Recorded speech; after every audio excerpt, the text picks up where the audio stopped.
12. A new deal.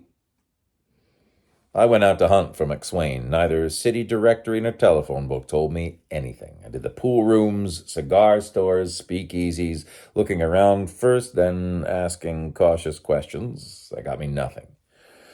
I walked the streets looking for bowed legs. That got me nothing. I decided to go back to my hotel, grab a nap, and resume the hunting at night. In a far corner of the lobby, a man stopped, hiding behind a newspaper, and came out to meet me. He had bowed legs, a hog jaw, and was McSwain. I nodded carelessly at him and walked on toward the elevators. He followed me, mumbling, "Hey, you got a minute?" "Yeah, just about," I stopped, pretending indifference. "Let's get out of sight," he said nervously. I took him up to my room. He straddled a chair and put a match in his mouth. I sat on the side of the bed and waited for him to say something. He chewed his match a while and began. "I'm going to come clean with you, brother. You mean you're going to tell me you knew me when you braced me yesterday?" I asked. "And you're going to tell me Bush hadn't told you to bet on him, and you didn't until afterwards, and you knew about his record because you used to be a bull, and you thought if you could get me to put it to him, you could clean up a little dough playing him?" "I'll be damned if I was going to come through with that much," he said, "but since it's been said, I'll put a yes to it." "Did you clean up?" "I won myself 600 Iron Men." He pushed his hat back and scratched his forehead with the chewed end of his match. "And then I lose myself that and my own 200 and some in a crap game. What do you think of that? I pick up 600 berries like shooting fish and have to bum 4 bits for breakfast." I said it was a tough break, but that was the kind of a world we lived in. He said, "Uh-huh," put the match back in his mouth, ground it some more, and added, "That's why I thought I'd come to see you. I used to be in the racket myself, and—" "What did Noonan put the skids under you for?" "Skids? What skids? I quit. I come into a piece of change when the wife got killed in an automobile accident. Insurance. And I quit." "I heard he kicked you out the time his brother shot himself." "Well, then you heard wrong. It was just after that, but you can ask him if I didn't quit. It's not that much to me. Go on telling me why you came to see me." "I'm busted. Flat. I know you're a Continental op, and I got a pretty good hunch what you're up to here. I'm close to a lot that's going on both sides of things in this burg. There's things I could do for you, being an ex-dick, knowing the ropes both ways." "You want a stool pigeon for me?" He looked me straight in the eye and said, evenly, "There's no sense in a man picking out the worst name he can find for everything." "I'll give you something to do, McSwain." I took out Myrtle Jennison's document and passed it to him. "Tell me about that." He read it through carefully, his lips framing the words, the match wavering up and down in his mouth. He got up, put the paper on the bed beside me, and scowled down at it. "There's something I'll have to find out about first," he said, very solemnly. "I'll be back in a little while and give you the whole story." I laughed and told him, "Don't be silly. You know I'm not going to let you walk out on me." "I don't know that." He shook his head, still solemn. "Neither do you. All you know is whether you're going to try to stop me." "The answer's yeah," I said, while I considered that he was fairly hard and strong, 6 or 7 years younger than I and 20 or 30 pounds lighter.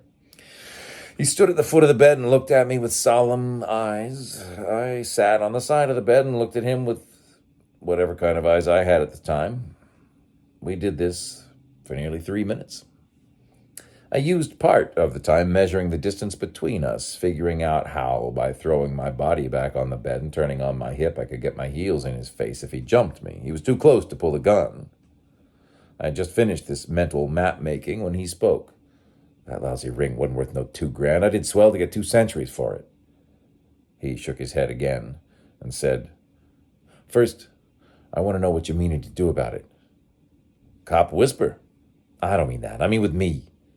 You'll have to go over to the hall with me." "I won't." "Why not? You're only a witness." "I'm only a witness that Noonan can hang a bribe-taking or an accomplice after the act rap on, or both, and he'd be tickled simple to have the chance." This jaw-wagging didn't seem to be leading anywhere. I said, "That's too bad, but you're going to see him. Try and take me." I sat up straighter and slid my right hand back to my hip. He grabbed for me. I threw my body back on the bed, did the hip spin, swung my feet at him. It was a good trick, only it didn't work. In his hurry to get at me, he bumped the bed aside just enough to spill me off on the floor. Missing me, his lunge carried him over the low footboard over the side of the bed. He came down beside me on the back of his neck, his body somersaulting over. I put the muzzle of my gun in his left eye and said, "You're making a fine pair of clowns of us. Be still while I get up, or I'll make an opening in your head for brains to leak in." I got up, found and pocketed my document, and let him get up. "Knock the dents out of your hat and put your necktie in front so you won't disgrace me going through the streets," I ordered after I had run a hand over his clothes and found nothing that felt like a weapon. "You can suit yourself about remembering that this gat is going to be in my overcoat pocket with a hand on it." He straightened his hat and tie and said, "Hey, listen, I'm in this, I guess, and cutting up won't get me nothing. Suppose I be good. Could you forget about the tussle? See, maybe it'd be smoother for me if they thought I'd come along without being dragged." "Okay. Thanks, brother." Noonan was out eating. We had to wait half an hour in his outer office. When he came in, he greeted me with the usual, "How are you? That certainly is fine," and the rest of it. He didn't say anything to McSwain, simply eyed him sourly. We went into the chief's private office. He pulled a chair over to his desk for me and then sat in his own, ignoring the ex-dick. I gave Noonan the sick girl's document. He gave it one glance, bounced out of his chair, and smashed a fist the size of a cantaloupe into McSwain's face. The punch carried McSwain across the room until a wall stopped him. The wall creaked under the strain, and a framed photograph of Noonan and other city dignitaries welcoming somebody in spats dropped down to the floor with the hitman. The fat chief waddled over, picked up the picture, and beat it to splinters on McSwain's head and shoulders. Noonan came back to his desk, puffing, smiling, saying cheerfully to me, "That fellow's a rat if there ever was one." McSwain sat up and looked around, bleeding from nose, mouth, and head. Noonan roared at him, "Come here, you!" McSwain said, "Yes, chief," scrambled up and ran over to the desk. Noonan said, "Come through, or I'll kill you."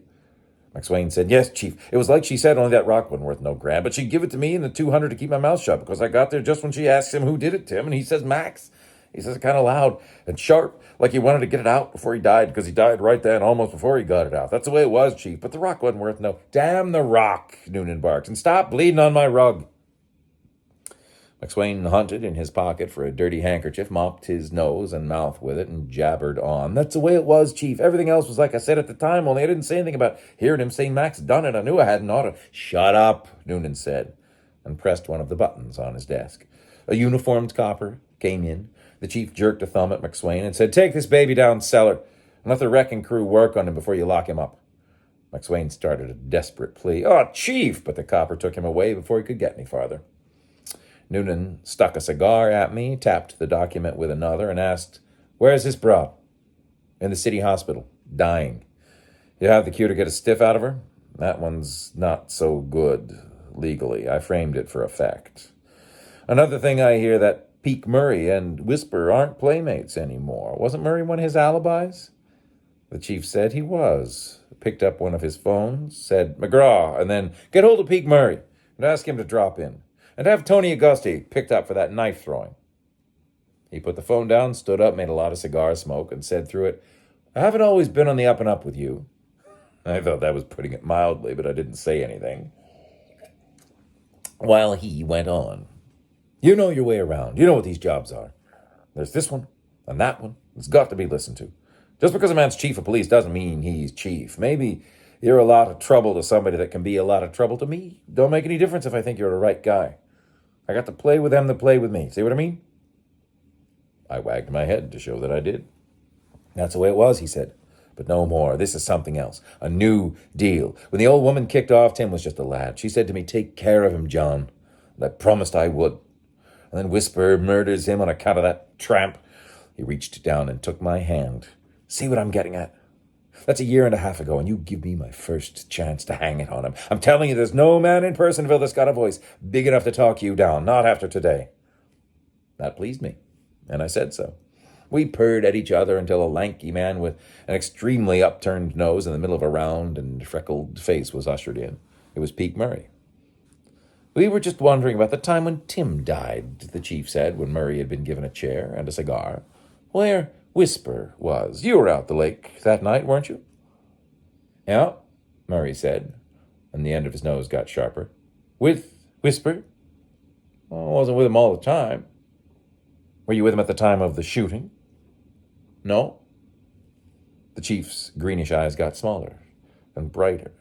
He asked softly, "You know where he was?" "No." The chief sighed in a thoroughly satisfied way and leaned back in his chair. "Damn it, Peake, he said you told us before that you were with him at the bar." "Yep, I did," the lanky man admitted. "But that don't mean nothing, except that he asked me to, and I didn't mind helping out a friend." "Meaning you don't mind standing a perjury rap?" "Don't kid me." Murray spit vigorously at the cuspidor. "I didn't say nothing in no courtrooms." "How about Jerry and George Kelly and O'Brien?" the chief asked. "Did they say they were with him just because he asked them to?" "O'Brien did. I don't know nothing about the others. I was going out of the bar when I run into Whisper, Jerry, and Kelly and went back to have a shot with them. Kelly told me Tim had been knocked off, and Whisper says it never hurts anybody to have an alibi. We were here all the time, weren't we? And he looks at O'Brien, who's behind the bar. O'Brien says, "Sure you was." And when Whisper looks at me, I say the same thing, but I don't know no reasons why I got to cover him up nowadays. "And Kelly said Tim had been knocked off. Didn't say he had been found dead." "Knocked off" was the words he used.